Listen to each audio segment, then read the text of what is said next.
అందరికి praise lord. నేను మీ Raghumudri Peter Naidu, WCC national ప్రెసిడెంట్ని. WCC యొక్క క్రికెట్ లీగు వచ్చే నెల నుంచి ప్రారంభమవుతా ఉంది. దయ ఉంచి ప్రతి ఒక్కరు గమనించి, ఇంట్రెస్ట్ ఉన్నవారు WCC నేషనల్ జనరల్ సెక్రటరీ జఫన్యా గారికి కాల్ చేసి మీ పేర్లు ఇచ్చి రిజిస్టర్ చేసుకోవాలని చెప్పి కోరుతా ఉన్నా. రెండోది, ఏ అనౌన్స్మెంట్ చేసినా కూడా ఖచ్చితంగా మాట అంటే మాటే, ఖచ్చితంగా ఆ కార్యక్రమాన్ని సక్సెస్ అయ్యేదాకా వదిలేది లేదు. మేం పర్మిషన్కి అప్లై చేసింది కూడా 50 నుంచి 100 మందే అని చెప్పి పర్మిషన్కి అప్లై చేసుకున్నాం. ఎక్కువ మందితో కాకుండా 50 నుంచి 100 బైక్స్ అని చెప్పి.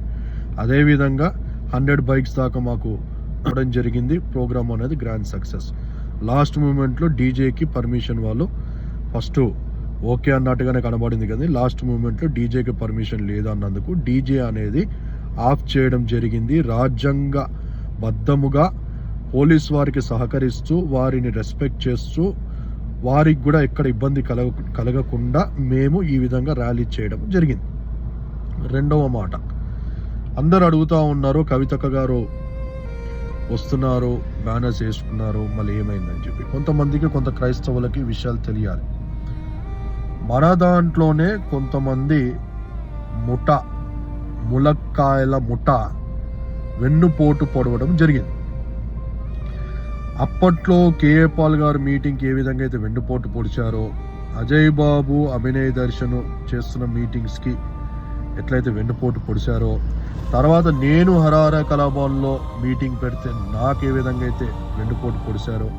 వాస్తవాలు బయటికి రాదని చెప్పి అనుకుంటున్నారు, కానీ వాస్తవాలు వస్తాయిగా. నిజం ఎప్పుడైనా బయటకు వస్తుంది.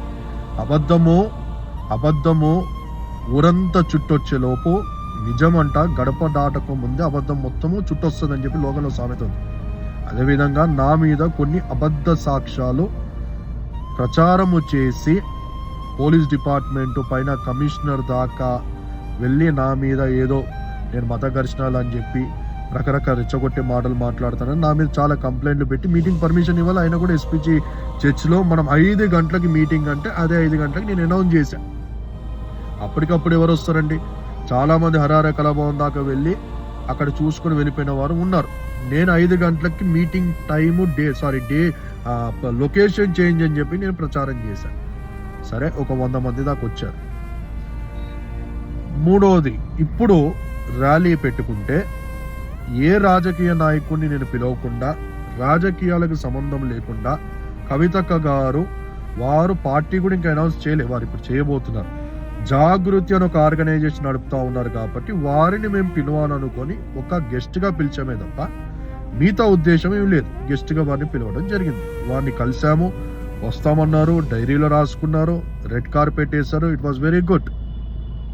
ఈ ములక్కాయల బ్యాచ్ ఏదైతే ఉందో, ఈ ములక్కాయల బ్యాచ్ పోయి కవితక్క గారిని నేను ఇక్కడ మీటింగ్కి పిలవట్లేదు, నేను దాడి చేయడానికి, అటాక్ చేయడానికి, చెప్పుల దాడి చేయడానికి, కవితక్క డౌన్ అని చెప్పి నేను నినాదాలు ఇచ్చి వారిని ఇబ్బంది పెట్టడానికి, నేను బీజేపీ, RSS, దాని తర్వాత BRS వీళ్ళందరూ కలిసి కవితక్క గారిని దాడి చేయడానికి ప్రయత్నిస్తున్నామని చెప్పి నా మీద అక్కడ చెప్పడముతో వారు ఆగిపోయారు.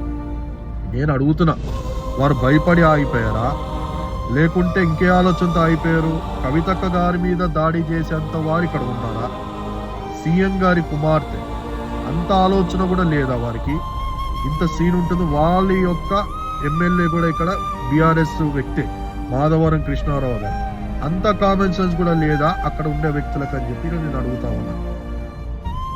ప్రియమైన నా సోదరులకు గమనించాలి, మన క్రైస్తవ్యంలోనే ఇలాంటి దగాకోరు నీచులు ఉన్నారు. ఈ దొంగలు ఈ విధంగా ఉన్నారు. దయ ఉంచి గమనించండి. ఈసారి అలాంటి అవకాశం లేదు. 3వ కన్ను శివుడు ఎలా అయితే తెరుస్తారో నేను కూడా తెరిచాను. చేతులకి గాజులు వేసుకుని భయపడేటోడు కూడా లేడు ఇక్కడ. 1 or 2 నువ్వు రా నా దగ్గరికి. బత్తాయి గాలికే చెమటలు పట్టిస్తున్న ఆర్గనైజేషన్ ఇది. నువ్వు నా ముందు నథింగ్. నువ్వు రా, ఎదురుగా రా, నీ సంగతి నేను కూడా చూస్తా. 1 or 2 తేలిపాలి. చూసుకుందాం రా. ఈ ఎన్నికల వెన్నుపోటు పనులు చాలా చూసాము. ఈసారి అవకాశం ఇచ్చేది లేదు. నీ వెంట పడతాము, ఖచ్చితంగా ఏది చేయాలో ఆ విధంగా చేయడానికి అన్ని రకాలుగా సిద్ధంగా ఉన్నాం. ఈసారి మాటలతో కాదు, చేతులతోనే మాటలు చెప్తాం ఖచ్చితంగా. Thank you very much. Praise the lord.